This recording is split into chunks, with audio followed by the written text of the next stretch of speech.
Американскиот претседател Доналд Трамп денеска ќе подпише извршена наредба за полициска реформа, иако се уште не е познато што точно ќе промени во време кога САД е сцена на демонстрации против расизмот и полициската бруталност. Крајната цел е да имаме закон и ред и сакаме и тоа да се постигне на фер, праведен и сигурен начин, изјави Трамп. CNN, повикувајќи се на неименуван извор, истакна дека Трамп денеска ќе подпише наведената уредба, но медиумот го користи терминот "се очекува".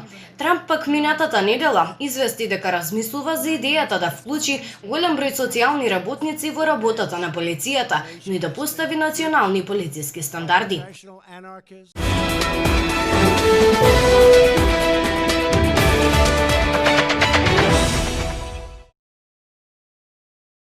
Директорката на Гласот на Америка Аманда Бенет и нејзината заменичка Синди Суговера вчера си поднесоа оставки, известувајќи дека Мајкл Пек, новоназначениот директор на Американската агенција за глобални медиуми, која надгледува работата на Гласот на Америка, има право да си постави свој персонал.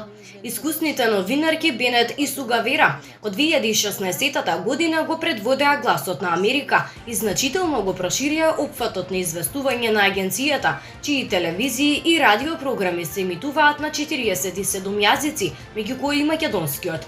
Инаку, во последните неколку недели, Трамп го критикуваше Гласот на Америка за известувањето за Кина за време на епидемијата на коронавирусот. На прашањето за номинација на Пек на 15 мај, Трамп одговори: "Гласот на Америка е ужасно раководен. Тие не се Гласот на Америка, тие се спротивност на Гласот на Америка."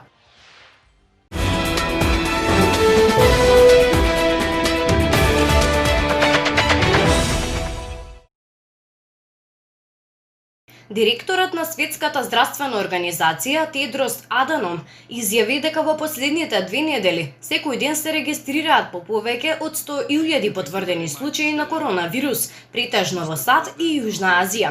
На земјите што го спречиле преносот на вирусот, тој им порача дека мораат да бидат подготвени за можноста за повторна појава во зголемен број случаи. Тедрос исто така посочи за новата серија случаи во Пекинг, што повеќе од 50 дена беше без нови случаи на COVID-19 и рече дека се испитува потеклото на новата серија случаи, пренесуваат американските медиуми.